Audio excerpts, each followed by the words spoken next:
I'm going to continue on a little bit with this A5.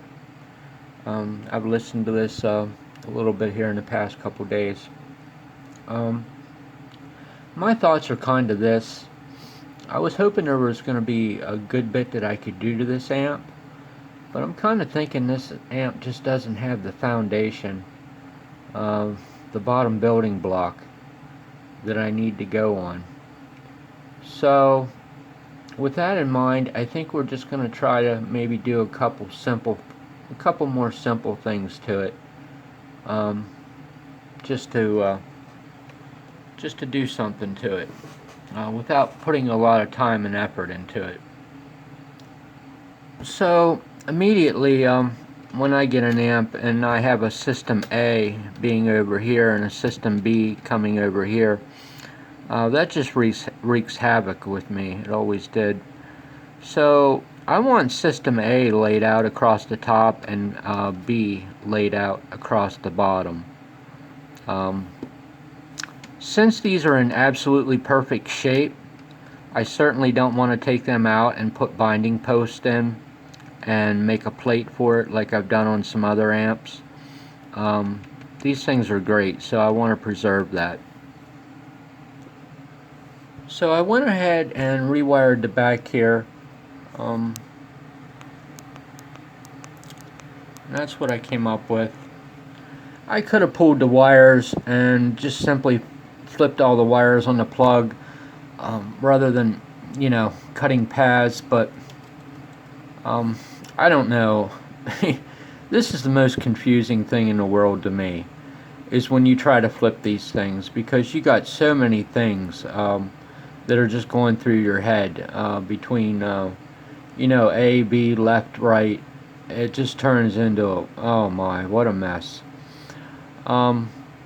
So I got it at the point now which it's okay. Actually, the first time I flipped this, my B's ended up on top and my A's ended up on the bottom here, which is reverse of what I wanted. But that actually made it easier because my lefts and my rights were right. And you see, that's where the confusion comes in, when your lefts and your rights are right. So it made it easier, actually, because I had 50% of the battle done, so all I had to do was flip my tops and bottoms on these two connections, and I did that, so there should be absolutely no issues. Now, I didn't originally know when I dove into this if I would have to flip grounds or not, because I didn't think they were switching any grounds through the switches.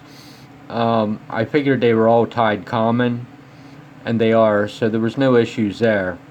Thank goodness. Otherwise, I don't know, this could have taken a day to do. So I just flipped that and did them, and we'll see what else we can do. Okay, here's where I'm at. And I was going to go one direction, but then I saw something here and it took me another direction. So I'm glad I sat here and stared at it a little while. This amp doesn't have a lot of what some people would call air to it. It's kind of lacking. And once again, we're working with this STK module and just stuff that we don't have a lot to go off of here. Honestly, I don't know if that STK module will affect that or not, but it's a new variable for me, so I don't rule nothing out. But it doesn't seem to have too much. I would say probably above 12K, maybe a little bit higher. And that all kind of relates into, let me see, where is that we did that? That all kind of relates into what I did on this loudness switch that I was afraid to do for fear that it would be too much. And my first thought was to give it some more higher frequency.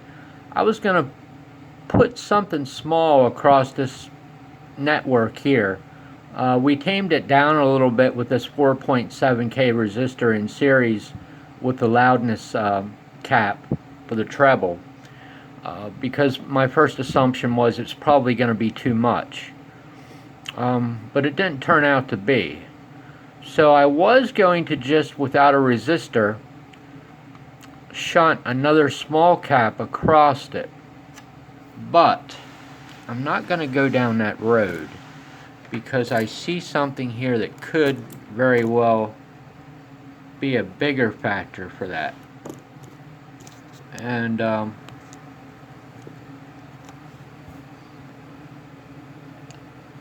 these ceramic caps,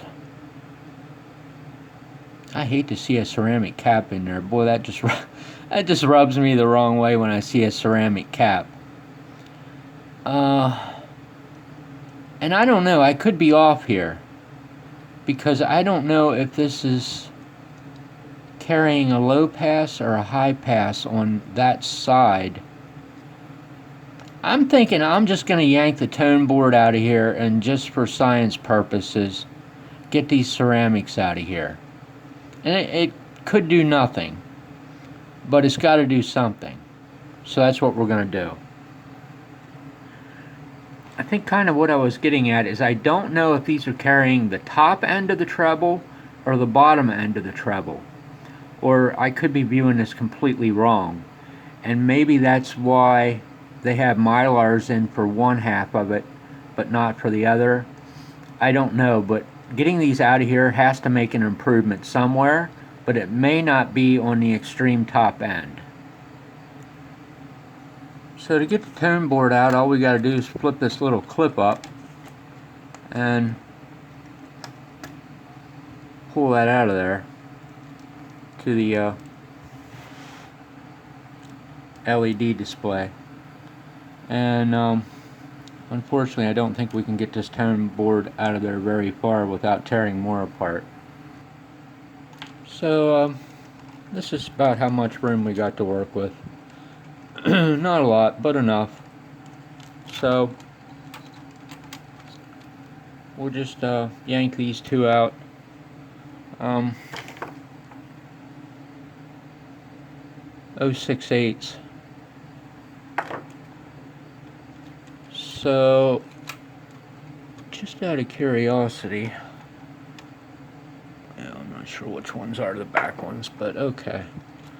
So, we'll pull these out. There's one, there's the other. Go to the parts box and see if this is going to happen. Okay, I had to look at the schematic here because that just didn't make sense to me. Why there would be an 0.68, because that's an awfully large value for signal to be traveling through that on a treble control. And the reason they got away with that is because it's not directly in line with the signal path. So it's just rolling off. But even though it's not in line with the signal path, it can still have a little bit of interaction on it, if that makes any sense. So I'm going to go ahead and replace it anyway. There are two other caps that are definitely that will definitely have a bigger effect, but we're going to replace this anyway. My options and parts bins always dictate what you use. I just almost really hate to use a PPS in this, but I do have a 50 volter here that I'd be willing to give up, but I'm not giving up the hundreds for that purpose. So we're going to put an 0.68 at 50 volt ECH in for that, and see what happens. So we got them soldered in there, and that's what we got. And we can say with a large percentage of certainty this is not going to fix the issue at hand that I'm trying to resolve here. So we're going to keep going with it until we find one that does resolve it. Hopefully. Oh, just a quick note, I forgot. These are actually on the ground side of the tone control. That's why I said there's not signal going through them. Okay, that was C5 I just replaced. I'm just trying to decide how much more I want to do with this before we put it aside for a little bit. I think I'm gonna go to one more yet, and that's going to be C4. Much greater likelihood that it's going to affect the high end of the treble, and that is a 0068, and that is, let's see,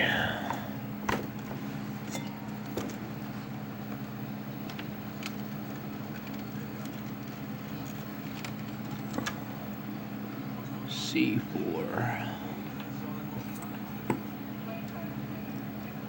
Oh, where is that?